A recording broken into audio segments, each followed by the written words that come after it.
Waqf bill in double whammy, Congress may lose Muslim-Christian support in Kerala.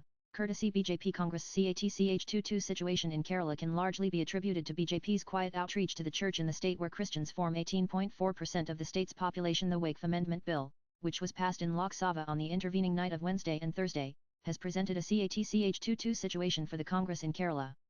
The BJP, which is still making inroads in Kerala politics, checkmated the Congress-led UDF, leaving them with little avenues for escape. In its pursuit to be seen on the side of Muslims of India, the Congress, ironically, stands to lose the popular support of Muslim voters in Kerala, where a vast section of the community is battling the Waqf board in land or property disputes. On the other hand, another of Congress' traditional vote banks that has recently been slowly slipping away in Kerala, the Christian community too will be reasonably upset with the Grand Old Party after its members of parliament chose to disregard a KCBC appeal to vote in favour of the amendment. Nan Congress CATCH22 situation in Kerala can largely be attributed to BJP's quiet outreach to the church in the state where Christians form 18.4% of the state's population. The BJP has been actively engaging with the Christian community in Kerala, particularly the influential Catholic Church, to garner support for the bill. Former Union Minister KJ Alphonse and the party's first-ever MP from the state Suresh Gopi are learned to have reached out to remove any misunderstandings if one may have about the bill. Sources privy to the matter say the focal point of this outreach was the Munambam land dispute in Ernakulam district.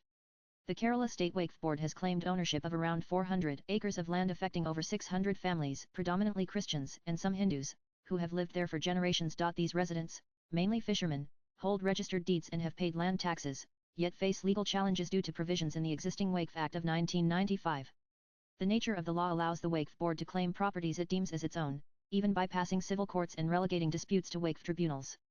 The transparency and fairness of Waqf tribunals have been a long-standing issue for many who must deal with it. BJP found common ground with the Kerala Catholic Bishops' Council KCBC, a powerful body representing the Syro-Malabar, Latin, and Syro-Malankara Catholic churches on the issue of Munambam land dispute, prompting it to back the bill and urging Kerala's members of parliament to support the Waqf Amendment Bill, calling certain provisions of the current act unconstitutional and unjust. Cardinal Baselios Klimas, KCBC president, cited the Munambam case where Farooq College, which originally sold the land, confirmed it was a gift not Waqf property. After becoming the state president of BJP, one of the first meetings of Rajiv Chandrasekhar was on Tuesday with Cardinal Klimas, who by then issued the appeal. After meeting him, Chandrasekhar said, "I thanked him for the Kerala Catholic Bishops' Council's appeal to Kerala MPs to support the Waqf Amendment Bill. It is absolutely incorrect and mischievous for anyone to categorize this bill as against any community, though sources suggest some Kerala Congress MPs reached out to the church describing it as political compulsion. The BJP ensured the Christian community at large, and the church in particular, are upset with the party where it was seen disregarding an appeal by KCBC. Nan Minority Affairs Minister Kiran Rijiju, while presenting the amended bill, went poetic to make his point. Mean ek shama Jalai hai, Hawayon ke khilaf, I have lit a lamp against the force of the wind.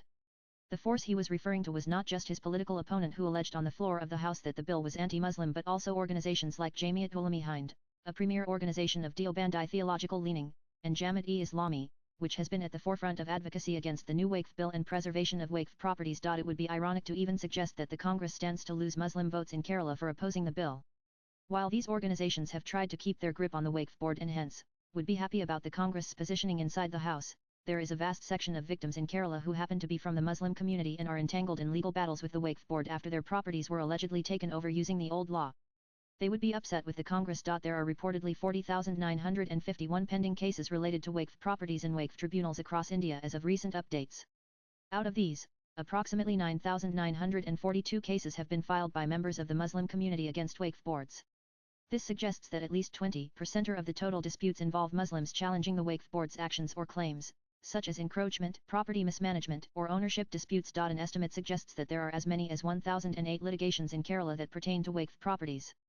Of these, there are only 457 cases where non-Muslims are involved, while there are a whopping 551 cases where Muslims are battling the Waqf system in place, making it a little above 54% of the total litigations American Samoa of the autumn of 2024. These Muslim families want a fair hearing, and seeing Congress bat for a system that denied them so will definitely translate into angst. In his speech at the BJP headquarters on November 23, 2024, following the party's landslide victory in the Maharashtra elections, PM Narendra Modi stated Waqf is an act of appeasement politics by the Congress, and it has no place in the constitution. Members of the Union Cabinet suggest that after this legislation, the Waqf's power will be back in the hands of what government sources call the original guardians of India's syncretic values, Sufi, Barelwi and Shia Muslims, for whom Waqf has always been a matter of faith. Nan